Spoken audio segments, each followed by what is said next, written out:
নমস্কাৰ crack Assam exam YouTube চেনেলটোলৈ আপোনাক পুনৰবাৰ স্বাগতম জনাইছো। আজিৰ ভিডিঅ'টোত আমি আসাম ডাইৰেক্ট ৰিক্ৰুটমেণ্টৰ যি 12600টা তৃতীয় আৰু চতুৰ্থ বৰ্গৰ নতুন পদ মুকলি হৈছে তাই লিখিত পৰীক্ষাৰ বাবে সহায়ক হোৱাকৈ আজি কেইটামান সাধাৰণ জ্ঞানৰ অতি প্ৰয়োজনীয় প্ৰশ্নোত্তৰ লৈ আহিছো। গতিকে পলম নকৰি আজিৰ ভিডিঅ'টো আৰম্ভ কৰো আহকচোন। আৰু যদি আপোনালোকে আমাৰ ইজি গাইড নামৰ দ্বিতীয় ইউটিউব চেনেলটো সাবস্ক্ৰাইব কৰা নাই তেনেহলে ডেসক্ৰিপচনত দিয়া থকা লিংকটোত ক্লিক কৰি আমাৰ এই দ্বিতীয় ইউটিউব চেনেলটো সাবস্ক্ৰাইব কৰি ল'ব পাৰে। আজিৰ প্ৰথম প্ৰশ্নটো দিয়া আছে India has purchased the Rafale fighter jets from which country? Rafale যুঁজাৰু বিমান কোনখন দেশৰ পৰা ভাৰতে ক্ৰয় কৰিছে? ইয়াত দিয়া থকা অপচন 4টাৰ ভিতৰত শুদ্ধ উত্তৰটো হ'ব এ ৰাফেল যুঁজাৰু বিমান ভাৰতে ফ্ৰান্সৰ পৰা ক্ৰয় কৰিছে। নেক্সট কোৱেশ্চনটো দিয়া আছে what is the force that plays the main role in the anti-Naxal campaign in India? ভাৰতত নক্সাল বিৰোধী অভিযানত প্ৰধান ভূমিকা লোৱা বাহিনীটো কি? ইয়াত দিয়া থকা অপচন 4টাৰ ভিতৰত শুদ্ধ উত্তৰটো হ'ব এ ভাৰতত নক্সাল বিৰোধী অভিযানত প্ৰধান ভূমিকা লোৱা বাহিনীটো হ'ল CRPF আৰু CRPFৰ সম্পূৰ্ণ ৰূপটো হ'ল central reserve police force. Next কোৱেশ্চনটো দিয়া আছে when was the Indian Air Force established? ভাৰতীয় বায়ু সেনা কেতিয়া প্ৰতিষ্ঠা কৰা হৈছিল? ইয়াত দিয়া থকা অপচন 4টাৰ ভিতৰত শুদ্ধ উত্তৰটো হ'ব বি 1932 চনৰ 8 অক্টোবৰ তাৰিখে ভাৰতীয় বায়ু সেনা প্ৰতিষ্ঠা কৰা হৈছিল। নেক্সট কোৱেশ্চনটো দিয়া আছে who is the current chief of the Indian navy? বৰ্তমান ভাৰতৰ নৌসেনাৰ প্ৰধান কোন? ইয়াত দিয়া থকা অপচন 4টাৰ ভিতৰত শুদ্ধ উত্তৰটো হ'ব এ বৰ্তমান ভাৰতৰ নৌসেনাৰ প্ৰধান হ'ল ৰাধাকৃষ্ণন হৰিকুমাৰ। নেক্সট কোৱেশ্চনটো দিয়া আছে who is the current chief of the Indian air force? বৰ্তমান ভাৰতৰ বায়ু সেনাৰ প্ৰধান কোন? ইয়াত দিয়া থকা অপচন 4টাৰ ভিতৰত শুদ্ধ উত্তৰটো হ'ব এ বৰ্তমান ভাৰতৰ বায়ু সেনাৰ প্ৰধান হ'ল বিবেকৰাম চৌধুৰী। ভিডিঅ'টোত আগলৈ যোৱাৰ আগতে আপোনালোকক জনাব বিচাৰিছো যে এইখন আমাৰ চেনেলৰ তৰফৰ পৰা 8000তকৈ অধিক প্ৰশ্নৰে সম্পূৰ্ণ পাঠ্যক্ৰম অনুসৰি প্ৰস্তুত কৰা বেষ্ট ই গাইড বুক হয় আৰু অসম চৰকাৰৰ পৰা মুকলি কৰা 12600টা তৃতীয় আৰু চতুৰ্থ বৰ্গৰ নতুন পদৰ লিখিত পৰীক্ষাৰ বাবে এই ই বুকখন খুবেই প্ৰয়োজনীয় হ'ব আৰু আমাৰ বিশ্বাস আছে যে এই ই বুকখনৰ পৰা এই পৰীক্ষাত ভালেখিনি প্ৰশ্ন কমন আহিব। গতিকে যদি আপুনি এই ই বুকখন ডাউনলোড কৰিব বিচাৰে তেন্তে ডেসক্ৰিপচনত দিয়া থকা লিংকটোত ক্লিক কৰি অতি কম মূল্যত ডাউনলোড কৰি ল'ব পাৰে। ধন্যবাদ। নেক্সট কোৱেশ্চনটো দিয়া আছে What is the name of the main battle tank of the Indian Army? ভাৰতীয় সেনাৰ প্ৰধান যুদ্ধ টেংকটোৰ নাম কি? ইয়াত দিয়া থকা অপচন 4টাৰ ভিতৰত শুদ্ধ উত্তৰটো হ'ব বি ভাৰতীয় সেনাৰ প্ৰধান যুদ্ধ টেংকটোৰ নাম হ'ল অৰ্জুন। নেক্সট কোৱেশ্চনটো দিয়া আছে Where is the headquarters of the Indian Army located? ভাৰতীয় সেনাৰ মুখ্য কাৰ্যালয় ক'ত অৱস্থিত? ইয়াত দিয়া থকা অপচন 4টাৰ ভিতৰত শুদ্ধ উত্তৰটো হ'ব চি ভাৰতীয় সেনাৰ মুখ্য কাৰ্যালয় নতুন দিল্লীত অৱস্থিত। নেক্সট কোৱেশ্চনটো দিয়া আছে who is the supreme commander of the Indian arm forces? ভাৰতীয় সশস্ত্ৰ বাহিনীৰ সৰ্বোচ্চ সেনাধ্যক্ষ কোন? ইয়াত দিয়া থকা অপচন 4টাৰ ভিতৰত শুদ্ধ উত্তৰটো হ'ব বি ভাৰতৰ ৰাষ্ট্ৰপতিয়ে হ'ল ভাৰতীয় সশস্ত্ৰ বাহিনীৰ সৰ্বোচ্চ সেনাধ্যক্ষ।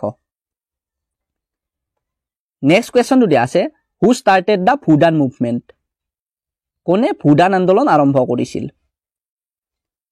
ইয়াত দিয়া থকা অপচন 4টাৰ ভিতৰত শুদ্ধ উত্তৰটো হ'ব ডি বিনোবা ভাৱেয়ে ভুদান আন্দোলন আৰম্ভ কৰিছিল।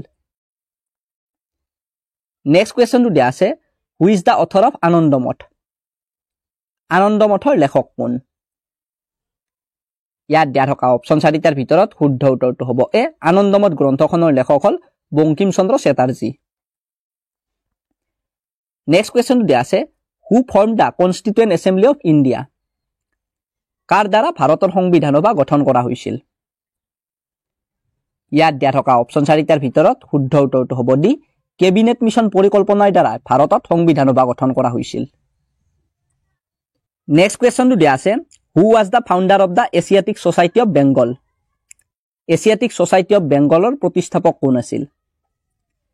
ইয়াত দিয়া থকা অপচন 4টাৰ ভিতৰত শুদ্ধ উত্তৰটো হ'ব এ এছিয়াটিক ছ'চাইটি অফ বেংগলৰ প্ৰতিষ্ঠাপক আছিল ছাৰ উইলিয়াম জোনছ আৰু এছিয়াটিক ছ'চাইটি অফ বেংগল 1784 চনৰ 15 জানুৱাৰী তাৰিখে প্ৰতিষ্ঠা কৰা হৈছিল।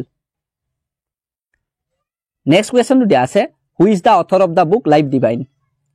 লাইফ ডিভাইন নামৰ গ্ৰন্থখনৰ লেখক কোন? ইয়াত দিয়া থকা অপচন 4টাৰ ভিতৰত শুদ্ধ উত্তৰটো হ'ব এ লাইফ ডিভাইন নামৰ গ্ৰন্থখনৰ লেখক হ'ল অৰবিন্দ ঘোষ। নেক্সট কুৱেশ্যনটো দিয়া আছে who was the first Indian to win the Nobel prize Nobel বঁটা বিজয়ী প্ৰথম ভাৰতীয় কোন আছিল ইয়াত দিয়া থকা অপশ্যন 4টাৰ ভিতৰত শুদ্ধ উত্তৰটো হ'ব এ নোবেল বঁটা বিজয়ী প্ৰথমগৰাকী ভাৰতীয় আছিল ৰবীন্দ্ৰনাথ ঠাকুৰ নেক্সট কুৱেশ্যনটো দিয়া আছে হোৱেৰ ইজ আৱাৰ নেশ্যনেল সং বন্দে মাতৰম কম্পাইল ফ্ৰম আমাৰ ৰাষ্ট্ৰীয় গীত বন্দে মাতৰম ক'ৰ পৰা সংকলিত ইয়াত দিয়া থকা অপশ্যন 4টাৰ ভিতৰত শুদ্ধ উত্তৰটো হ'ব এ আমাৰ ৰাষ্ট্ৰীয় গীত বন্দে মাতৰম আনন্দমঠ নামৰ গ্ৰন্থখনৰ পৰা সংকলিত নেক্সট কুৱেশ্যনটো দিয়া আছে who was the architect of the north and south block of the central secretariat in Delhi দিল্লীৰ কেন্দ্ৰীয় সচিবালয়ৰ উত্তৰ আৰু দক্ষিণ ব্লকৰ স্থপতি কোন আছিল ইয়াত দিয়া থকা অপশ্যন 4টাৰ ভিতৰত শুদ্ধ উত্তৰটো হ'ব বি দিল্লীৰ কেন্দ্ৰীয় সচিবালয়ৰ উত্তৰ আৰু দক্ষিণ ব্লকৰ স্থপতি আছিল হাৰ্বাৰ্ট বেকাৰ নেক্সট কুৱেশ্যনটো দিয়া আছে হু design the national flag off India ভাৰতৰ ৰাষ্ট্ৰীয় পতাকাখনৰ ডিজাইন কোনে কৰিছিল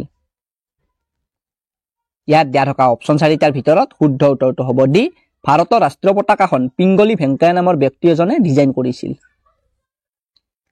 নেক্সট কুৱেশ্যনটো দিয়া আছে who is the author of the novel Devdas Devdas উপন্যাসখনৰ লেখক কোন ইয়াত দিয়া থকা অপশ্যন 4টাৰ ভিতৰত শুদ্ধ উত্তৰটো হ'ব এ দেৱদাস উপন্যাসখনৰ লেখকগৰাকী হ'ল শৰৎচন্দ্ৰ চট্টোপাধ্যায় নেক্সট কুৱেশ্যনটো দিয়া আছে হু ৰোড দ্য নভেল চিত্ৰ চিত্ৰ উপন্যাসখন কোনে লিখিছিল ইয়াত দিয়া থকা অপশ্যন 4টাৰ ভিতৰত শুদ্ধ উত্তৰটো হ'ব এ চিত্ৰ উপন্যাসখন চিত্ৰ বেনাৰ্জী দিবাকাৰুণীয়ে লিখিছিল নেক্সট কুৱেশ্যনটো দিয়া আছে হু ৰোড দ্য প্লে চিত্ৰ চিত্ৰ নাটকখন কোনে লিখিছিল ইয়াত দিয়া থকা অপশ্যন 4টাৰ ভিতৰত শুদ্ধ উত্তৰটো হ'ব বি ৰবীন্দ্ৰনাথ ঠাকুৰে চিত্ৰ নামৰ নাটকখন লিখিছিল নেক্সট কুৱেশ্যনটো দিয়া আছে who is the author of প্ৰেম পাচিচিৰ ৰচক কোন ইয়াত দিয়া থকা অপশ্যন 4টাৰ ভিতৰত শুদ্ধ উত্তৰটো হ'ব চি প্ৰেম পাচিচিৰ ৰচকগৰাকী হ'ল প্ৰেমচান্দ নেক্সট কুৱেশ্যনটো দিয়া আছে who is the author of the short story হাংৰি stones চুটি গল্পটোৰ লেখক কোন ইয়াত দিয়া থকা অপশ্যন 4টাৰ ভিতৰত শুদ্ধ উত্তৰটো হ'ব বি হাংৰি ষ্টনছ নামৰ চুটি গল্পটোৰ লেখকগৰাকী হ'ল ৰবীন্দ্ৰনাথ ঠাকুৰ নেক্সট কুৱেশ্যনটো দিয়া আছে who is the author of the book Glimpses of World History গ্ৰন্থখনৰ লেখক কোন ইয়াত দিয়া থকা অপশ্যন 4টাৰ ভিতৰত শুদ্ধ উত্তৰটো হ'ব B Glimpses of World History নামৰ গ্ৰন্থখনৰ লেখকগৰাকী হ'ল পণ্ডিত জৱাহৰলাল নেহৰু নেক্সট কুৱেশ্যনটো দিয়া আছে where was the national anthem of India Jana Gana Mana sang for the first time on 27 December 1911 1911 চনৰ 27 ডিচেম্বৰত প্ৰথমবাৰৰ বাবে ক'ত ভাৰতৰ ৰাষ্ট্ৰীয় সংগীত জন গণ মন গোৱা হৈছিল ইয়াত দিয়া থকা অপশ্যন 4টাৰ ভিতৰত শুদ্ধ উত্তৰটো হ'ব ডি 1911 চনৰ 27 ডিচেম্বৰত প্ৰথমবাৰৰ বাবে সেই সময়ৰ কলিকতা বা বৰ্তমানৰ কলকাতাত ভাৰতৰ ৰাষ্ট্ৰীয় সংগীত জন গণ মন গোৱা হৈছিল নেক্সট কুৱেশ্যনটো দিয়া আছে who started the first newspaper in India ভাৰতৰ প্ৰথমখন বাতৰি কাকত কোনে আৰম্ভ কৰিছিল ইয়াত দিয়া থকা অপশ্যন 4টাৰ ভিতৰত শুদ্ধ উত্তৰটো হ'ব ডি ভাৰতৰ প্ৰথমখন বাতৰি কাকত জেমছ হিকিয়ে আৰম্ভ কৰিছিল আৰু ভাৰতৰ প্ৰথমখন বাতৰি কাকতৰ নাম আছিল বেংগল গেজেট আজিৰ ভিডিঅ'টোত এইখিনি প্ৰশ্ন আছিল আকৌ লগ পাম আপোনালোকক অন্য এটা ভিডিঅ'ৰ সৈতে তেতিয়ালৈকে গুড বাই